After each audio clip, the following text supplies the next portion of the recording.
gostaria de chamar a Thaís Pontin, do canal Pontin de Luz, para estar palestrando para a gente hoje. Por favor.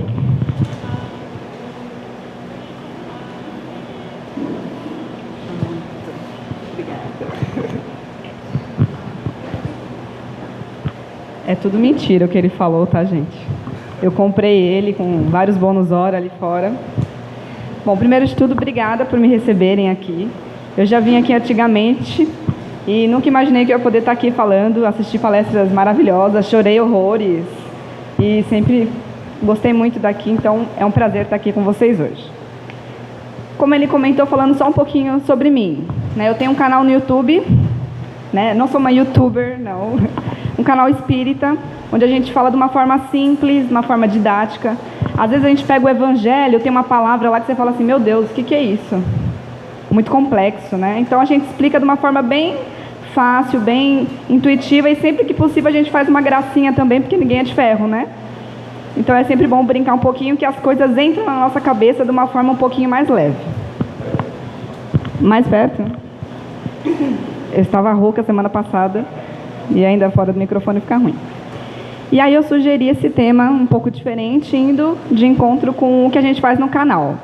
O tema vai ser perdido no planejamento reencarnatório. Quem nunca se sentiu perdido? Acho difícil. Ai, não, nossa, eu estou firme no meu propósito aqui, eu estou indo na minha jornada sem olhar para trás, é difícil. Então, às vezes, diante de uma dificuldade ou uma perda, né? Às vezes a gente perde alguém, ou perde um trabalho, ou às vezes uma necessidade de mudança repentina. A gente precisa rever tudo a nossa vida. E a gente fala assim, meu Deus. Sabe quando o chão falta embaixo do pé da gente? A gente fala assim, e agora? E às vezes a gente também fica perdido quando a gente alcança algo que a gente estava esperando. Imagina que você esperou a vida inteira uma promoção. A vida inteira correndo atrás daquilo. E aí você consegue aquela promoção. Aí você fala, e agora? O que eu vou fazer? Com o que eu vou sonhar? Então, muitas das vezes, a gente se sente perdido. Mas vamos do começo, né? O que é o planejamento? Lá em casa, a gente tem o hábito de perguntar assim, qual o menu de hoje? Né, mãe? Acorda de manhã e pergunta, qual o menu de hoje? Então, assim, o que a gente vai fazer hoje? A gente tem um planejamento. Então hoje eu vou acordar, eu vou levar meu filho para a escola, eu vou trabalhar e depois eu vou voltar. Aquele é o planejamento. Aí você sai, vai bater a chave do carro, o carro não funciona. Como que faz com o planejamento? Muda tudo de novo. Você fala, bom, o carro quebrou, vou ter que pedir um Uber, a criança não vai para a escola, vai ter que vir minha babá. Então, assim, o planejamento é uma coisa que a gente espera que irá acontecer, mas nem sempre acontece, né? A gente às vezes tem uma ideia, é igual começar regime, né? Segunda-feira, planejamento. Não, vou comer só isso aqui, vai ser assim, eu vou conseguir, vou na academia à noite, vai ser legal. Chegou à tarde, você já está querendo burlar ali aquele planejamento, né? Você fala, se eu começar amanhã, não vai ser tão ruim assim, né? Quem nunca burlou um regime, levanta a mão, gente. Pelo amor de Deus, tem que ensinar, vem aqui na frente. Então, o planejamento muda. E isso não tem problema nenhum. Porque, conforme as coisas vão mudando, outras coisas vão aparecendo na nossa jornada. Só para eu não me perder aqui. Vou dar um exemplo aqui. Quem aqui tem mais de uma faculdade? Às vezes a gente faz uma... Tem duas. A gente começa uma faculdade ou um curso, aí você fala, ixi, não era isso não que eu queria. Era outra coisa. Ou às vezes um emprego. A gente começa numa área achando que ia ser aquela área que a gente queria, daqui a pouco a gente vê que não era aquilo. Eu comecei fazendo administração e hoje eu estou no RH. Mas foi uma mudança benéfica. A gente tem que enxergar as mudanças que acontecem na nossa vida de uma forma positiva. E aí vamos falar um pouquinho do plano espiritual. Como que é o planejamento reencarnatório no plano espiritual? É igual pedir um pastel? Fala, por gentileza, eu quero uma reencarnação aí, eu quero vir bonita, rica, inteligente, bem-sucedida. Obrigada. E pega a senha, senta lá para esperar o pastel? 1,80 m de preferência, né? Com metabolismo bem acelerado para poder comer bastante. Não é assim. Então, o planejamento reencarnatório é um processo muito complexo. Não são todos que têm a possibilidade de opinar muitas vezes. A gente consegue, quase sempre, escolher o gênero, né, das nossas tribulações, vamos dizer assim. Mas todos os detalhes é impossível. Então vamos dizer assim, eu tenho um planejamento reencarnatório com a minha mãe. Ela ia ser uma mãe boa, ela ia ser uma mãe boa, acolhedora, ia me ajudar, me mostrar o caminho do bem. Só que aí minha mãe, minha mãe é vida louca. Minha mãe não está nem aí para mim, me larga na rua, não dá educação. Dificultou aí a minha trajetória, né? Então, botar a culpa em você, mãe. Então, assim, a gente pode até escolher algumas características, mas como de fato vai ser, vai depender o quê? Do nosso livre-arbítrio e das coisas que vão acontecendo na nossa jornada. A gente brinca assim, né? A Terra é como se fosse uma escola. Brinca não, porque é verdade, né? A Terra é uma escola. Quando a gente está no plano espiritual, é como se a gente estivesse fazendo a prova com consulta. A prova com consulta é moleza, né? Até que vamos dizer assim. Mas quando a gente encarna, toda aquela consciência que nós tínhamos, aquela percepção ampliada, né, das outras encarnações, enfim, aquilo se perde. Então lá no plano espiritual é fazer prova com consulta e aqui na Terra é tipo apresentar o TCC. Você é largado ali e fala, meu Deus do céu, eu tô aqui agora, todo mundo está contando comigo, eu tenho que fazer as coisas acontecerem. Então é bem mais difícil na prática do que na teoria, né? Então, o planejamento são as possíveis oportunidades que o espírito terá. Então, vamos dizer, eu tenho uma possível oportunidade de aprender sobre desapego material. Esse talvez seria uma coisa que eu teria que aprender. Mas, às vezes, aconteceu uma coisa ali, uma coisa aqui, e o que eu vou acabar desenvolvendo mais nessa vida, por exemplo, é a resignação. É a caridade, é a fé. Enxerguem, né? Eu ia adquirir uma atribuição, mas eu adquiri outra, tão importante quanto. Então, não se perdeu aquele caminho que foi planejado.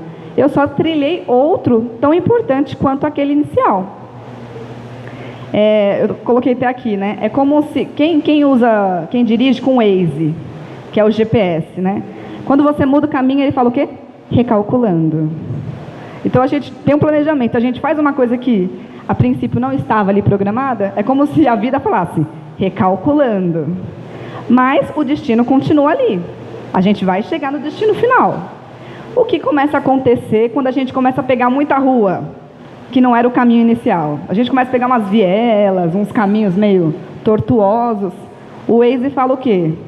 Recalculando rota. E o tempo para chegar no destino final aumenta. Se for no Uber, você vai pagar mais caro. Então, o destino vai ficando cada vez mais longe, mais difícil. Mas ele continua ali, a gente ainda vai chegar. E aí, muitas pessoas acabam se sentindo desmotivadas nesse meio do caminho. Né? Fala, poxa, eu só estou pegando rua errada, eu só estou pegando caminhos tortuosos. Eu não vou chegar em lugar nenhum. E a pessoa se sente perdida, né? Se sente desmotivada. E o que acontece para a gente ficar errando tanto? Por que a gente, às vezes, vamos dizer, por que esse GPS está com problema? Porque a gente está errando toda vez o caminho? O que seria? É o nosso livre-arbítrio, a nossa conduta. Então, a gente sabe que tem um caminho para seguir, né? Mas a gente sabe que tem um caminho mais fácil. Então, é como se fosse a prova lá da escola que a gente estava falando. A gente sabe que tem que estudar. Mas a gente tem um mês inteiro para estudar. Vamos estudar um dia antes, né? Mais fácil. Para que eu vou estudar antes, né? Aí chega no dia antes, você está ali desesperado. Meu Deus, eu tenho que terminar essa lição, ou esse trabalho, essa apresentação no trabalho. Então, muitas vezes, nós colocamos pitadinhas de dificuldade nas nossas dificuldades. Então, vamos dizer assim. Nós sabemos que existem as provas e as expiações.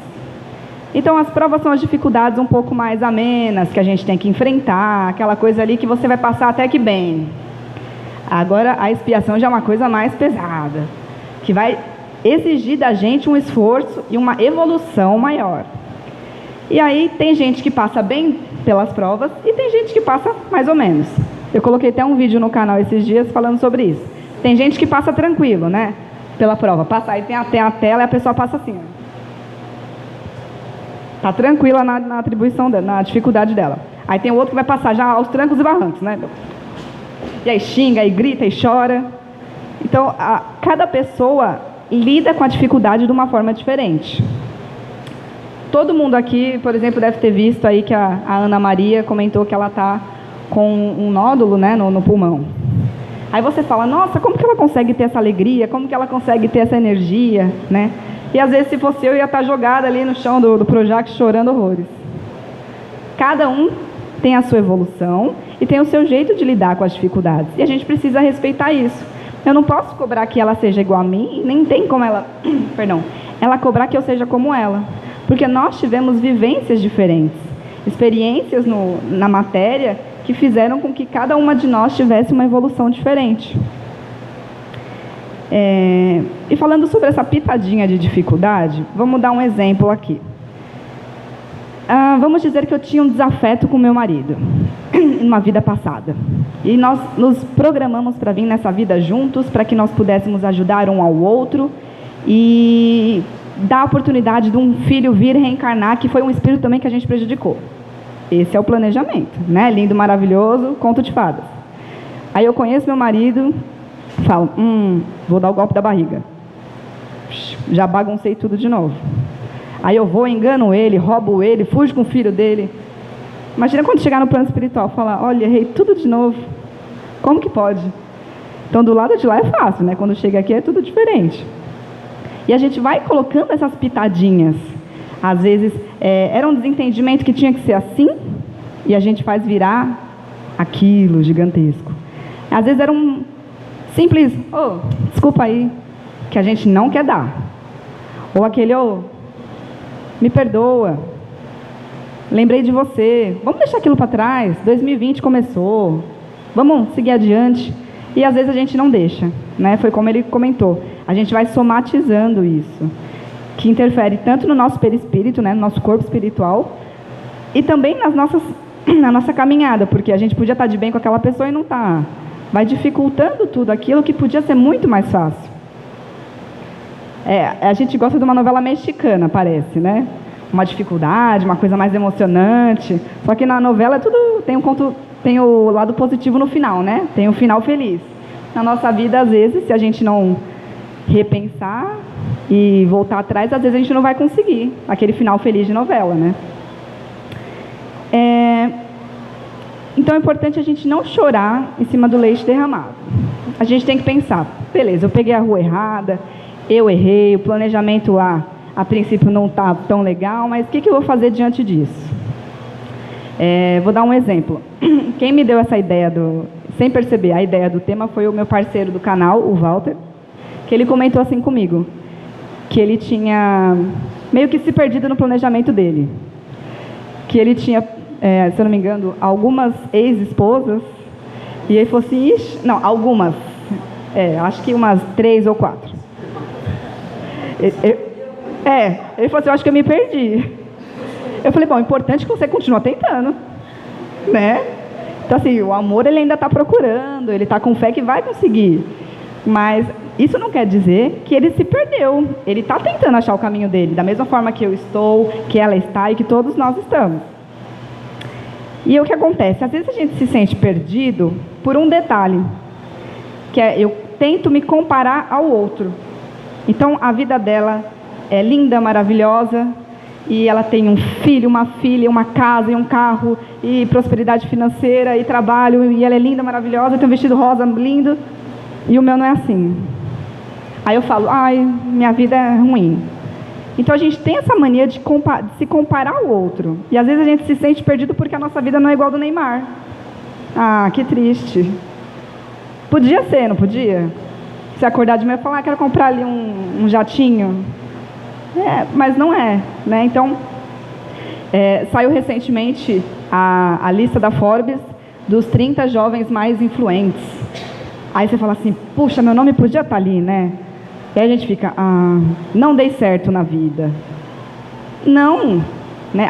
Muitas vezes, a gente não enxerga o que a gente tem feito. E por isso a gente se sente perdido. E o que acontece? Quem está longe da gente está olhando para a nossa vida também falando, nossa, olha como a vida da Thaís é boa. É aquela história, né? A grama do vizinho é sempre mais verde.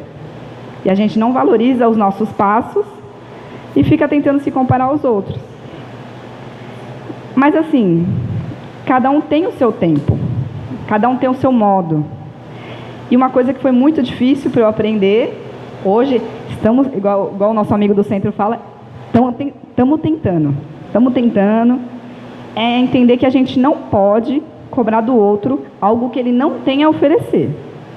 E nem cobrar da gente o que a gente não tem ainda desenvolvido. Então, vamos dizer, quem é aqui mais antigo, lembra do pai, lembra do avô. Antigamente não tinha essa proximidade, esse carinho, era uma coisa mais séria, né? Os relacionamentos, né? Então não tem como você cobrar deles que você chega em casa e o familiar fala, olha, eu te amo. Não era deles. Não era aquilo habitual para eles. Não tem como a gente cobrar isso. Mas, poxa, eu queria ouvir. Mas ele não está no momento dele ainda para fazer aquilo. Então, enxergar isso, que cada um tem o seu tempo, cada um tem o seu jeito. E aceitar isso facilita muito a nossa trajetória. Porque, de novo, não tenho como eu exigir. Nossa, mas como que a Ana pegou essa rua errada? Eu não ia pegar.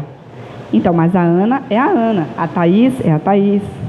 E assim por diante. A gente fica tentando colocar tudo numa balança só. Mas, assim, como espíritos que tivemos diversas encarnações, cada um de nós adquiriu uma bagagem que a gente não sabe, né? Graças a Deus, né? Imagina ficar lembrando de tudo que a gente fez, né? Não é bom. Vale lembrar que, como espíritos, nós só evoluímos.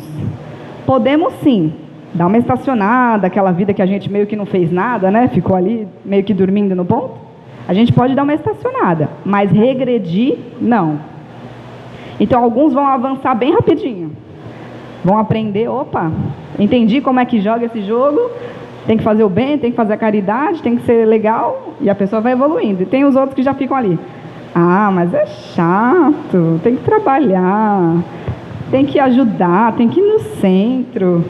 Não posso nem furar uma fila do passe, né? Poxa, podia, eu lia rapidinho no canto, ninguém ia ver. Então a gente sabe, né, que cada um vai escolher o seu caminho e a gente precisa respeitar isso. Eu coloquei aqui também, ser mais paciente com você. Às vezes a gente não tem paciência com a gente. A gente fica se martirizando, se cobrando. Poxa, mas por que eu não consegui fazer tal coisa? Por que eu não alcancei tal coisa? Por que eu errei ali de novo? Eu já aprendi, não era para eu ter errado, por que eu errei?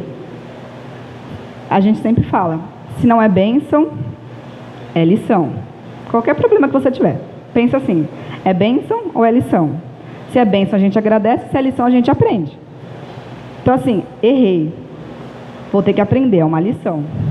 E dali em diante, você foca em não fazer aquilo de novo.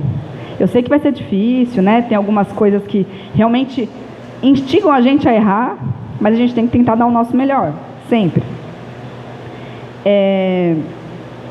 E aí, voltando a falar do Waze aqui, dos caminhos da vida. Você está lá perdido no plano espiritual, você vai lá no posto Ipiranga do céu. Fala, ô, por gentileza, me dá uma orientação aqui, eu preciso chegar no meu destino final. Aí ele vai falar, tá, mas qual que é o seu destino final?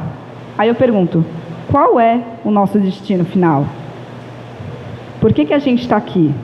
Porque assim, se a gente está perdido, né, no nosso planejamento, é porque a gente tem que chegar a algum lugar. Então, qual é esse lugar? Onde a gente está esperando chegar? Eu li um textinho que falava bem sobre isso. Falava assim, um senhor passou por uma experiência de quase morte. Ele chegou lá no plano espiritual e perguntaram para ele, oi fulano, vai, o José. Oi, seu José. E aí, seu José, o que você fez, né, nessa vida? Que bom que você voltou, né? Conta pra gente, o que você fez? Aí ele, E aí falou que fugiu. Ele falou assim, quando eu comecei a puxar assim na minha cabeça, não tinha o que falar. Ele falou assim, eu dediquei minha vida a mim. E ponto. Ele falou que aquilo marcou ele. E quando ele voltou desse momento quase morte, ele colocou para ele falou assim, olha, quando eu realmente desencarnar, eu vou chegar do lado de lá e eu vou ter orgulho do que eu vou poder dizer. A partir de agora, eu vou dedicar minha vida a amar e servir. E aí, aquilo foi um norte para ele. Antes, ele só pensava nele, né, na vida dele, na felicidade dele, enfim. E a partir daquele momento, ele queria amar e servir. E aí, eu não vou negar, porque todo mundo é imperfeito, né? Eu, ontem, 2 horas da manhã, no Google, qual o sentido da vida? Falei, não, tem que levar um conteúdo legal, né, gente? Vou pesquisar. Qual o sentido da vida? E aí Deus vai mostrando pra gente, né? E aí foi muito simples, veio o primeiro mandamento, amar ao próximo como a ti mesmo. E ali pra mim, nem precisei ler o texto. Falei, se a gente fosse resumir tudo, seria esse amor. Por quê? Vamos lá. Quando você faz a caridade, quando você estende a mão pro seu irmão, você está fazendo o quê? Você está amando ele. Quando você não julga ele, por que ele está ali, às vezes, precisando daquela ajuda, quando você não fica questionando, mas o que você vai fazer com esse R$1 aqui, hein? Você está sendo caridoso, você não está julgando. Quando você perdoa alguém, por entender que ele é tão imperfeito quanto você, e você deixa aquilo passar, porque você sabe que lá na frente você também vai dar uma mancadinha, ele também vai te desculpar e está tudo certo, isso também é amor. Quando você olha pelo lado positivo daquela pessoa, que às vezes ninguém vê o lado positivo, você está sendo bondoso, benevolente, você está praticando o amor. Eu até pensei assim, é como se fosse um pai, né? Pensando na ideia do amor, quem tem filho, o filho está ali, a gente ama ele de monte, né? Ou quem não tiver um filho, ama a mãe, vamos dizer, ou o pai. Às vezes a pessoa pisa na bola, né? O filho pisa na bola, mas o pai e a mãe não tem um olhar benevolente. Fala, mas ele errou, mas olha, ele é tão bonitinho. Meu filho falou bem alto comigo esses dias no elevador. Foi a primeira vez que ele respondeu. Tem 2 anos, vai fazer 2 anos ainda, né? Respondeu pra mim, eu falei, respondendo com 2 anos, né? Ele falou, não! Aí eu falei, aí deu 2 segundos, eu falei, mas ele é tão bonitinho. Então, assim, a gente tem um olhar benevolente para o nosso filho. Então, que a gente tente levar esse olhar... Olha, eu perdida no horário já. Olha, eu perdida no planejamento reencarnatório e na palestra, vai dar 9 horas. A gente estender esse olhar de amor para as pessoas ao nosso redor. O que a gente sempre fala. É impossível, no nosso nível evolutivo, exigir que você ame aquela pessoa que vai estar passando na rua ali, às vezes, para te assaltar, da mesma forma que você ama o seu parente que está dentro de casa. É impossível. Não é do nosso nível evolutivo ainda. A gente vai ter as nossas preferências. Porém, primeiro de tudo, se a gente conseguir respeitar, já vai ser uma porta aberta para que aquela relação mude. Ao invés da gente ficar fazendo um preconceito, ixi, ó, tá ali na rua e talvez não seja boa coisa, né? Ou ficar ali emanando energias negativas. A gente não emana energias positivas para quem a gente ama? Então, que a gente consiga emanar essas mesmas energias para o próximo. Ou, pelo menos, evitar de mandar energia negativa. Já é alguma coisa.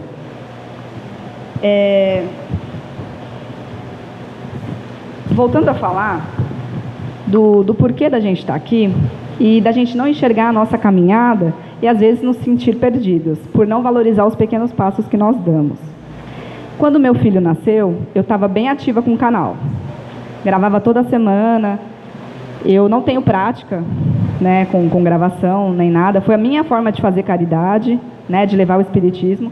Eu pedi para Deus me possuir ali para eu fazer o negócio de alguma forma, porque eu não tinha habilidade para isso.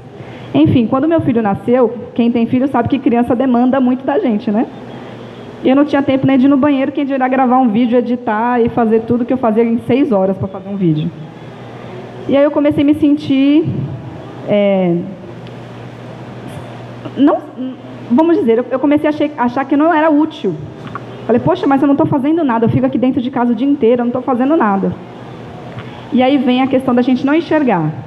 Gente, criar uma criança, olha a responsabilidade que tem por trás disso. Ou às vezes cuidar de uma pessoa idosa, que está, né, precisando de auxílio. Se não for você, imagina como que vai ser a vida daquela pessoa. Às vezes um irmão que a gente disponibiliza tempo para ajudá-lo, ou às vezes um amigo.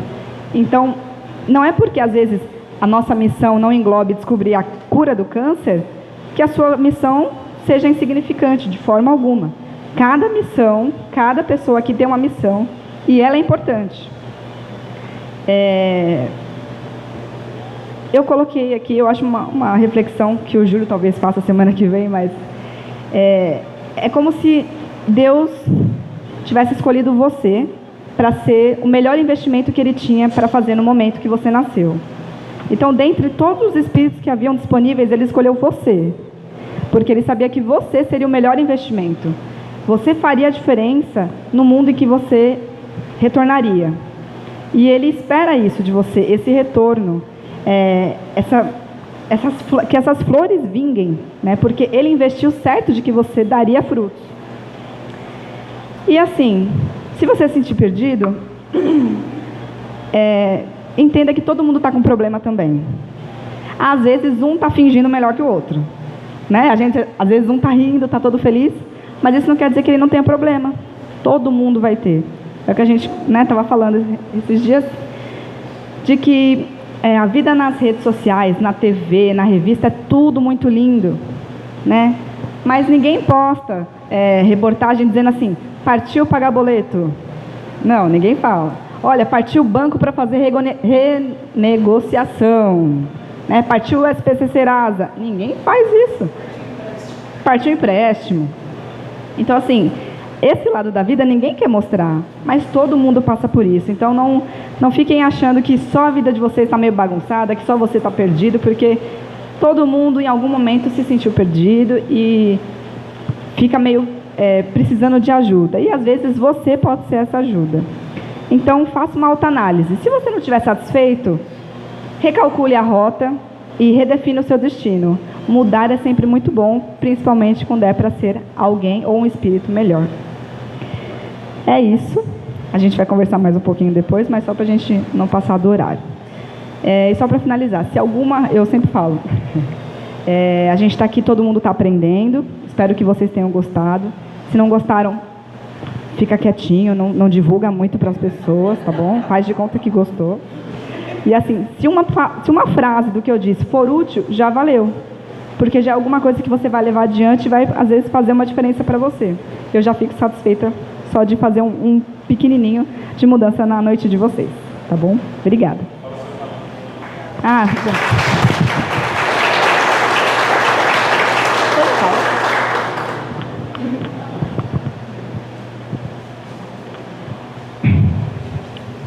Pessoal, vamos colocar a bolsa do lado na cadeira, estender as mãos com as palmas para cima na sua coxa,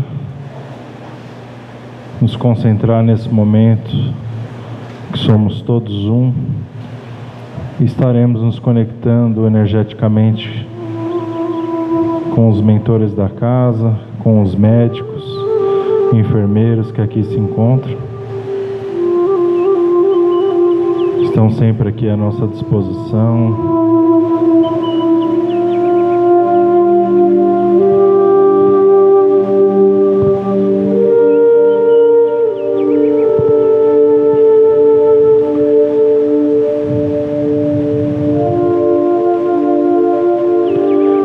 Anulem todo o barulho que vem externo. Escute o seu eu interno nesse momento. Somos todos um, centelha divina do nosso Pai.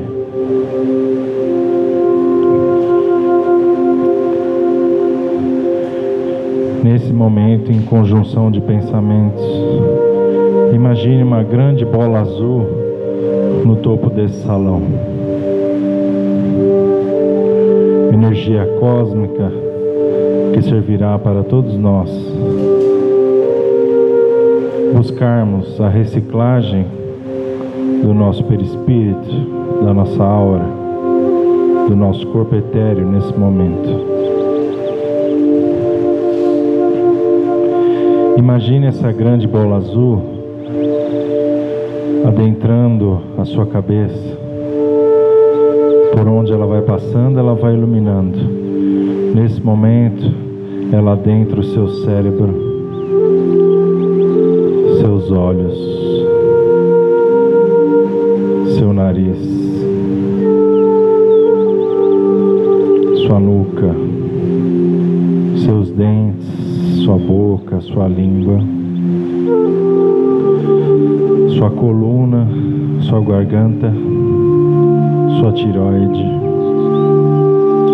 faringe, laringe, com a luz espalhando-se para os ombros,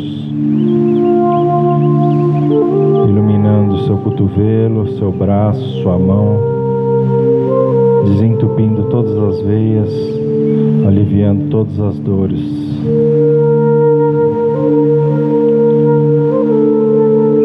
Descendo para o pulmão, com o topo do nosso corpo todo iluminado com essa luz azul, adentra-se ao nosso coração, rins, fígado, vesícula, pâncreas, estômago, intestino, reto, nossos genitais, nossos quadris, descendo pelas pernas, reforçando o nosso joelho, nossa panturrilha, nossa canela e, por fim, os nossos pés. Todos agora iluminados com essa pulsante luz azul que energiza o nosso corpo, a nossa alma.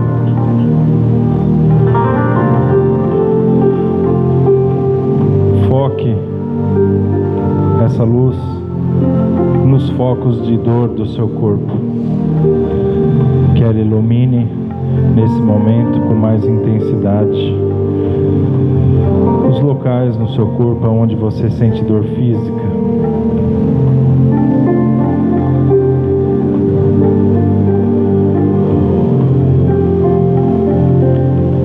No caso de não haver dor física, ilumine o seu cérebro para que equalize a sua mente e a sua conexão corpo-espírito. Ilumine-se nesse momento, pois esse momento é seu.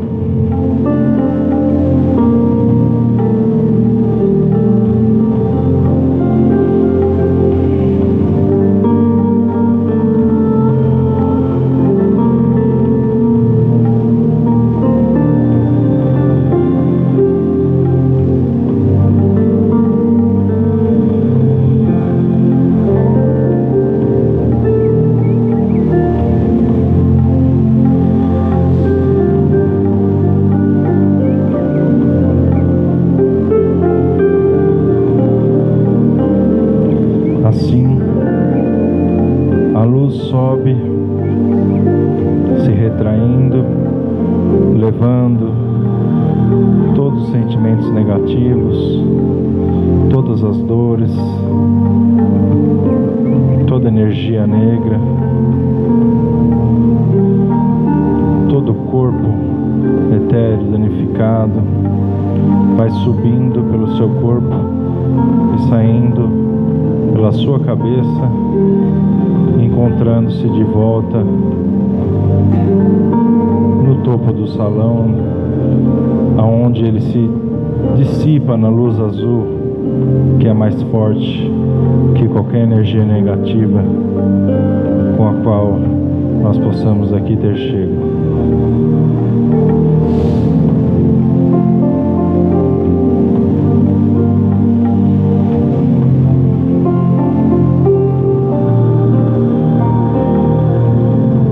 Vamos retornando ao salão, respirando profundamente, nos encontrando em equilíbrio pleno para darmos darmos sequência aos nossos trabalhos.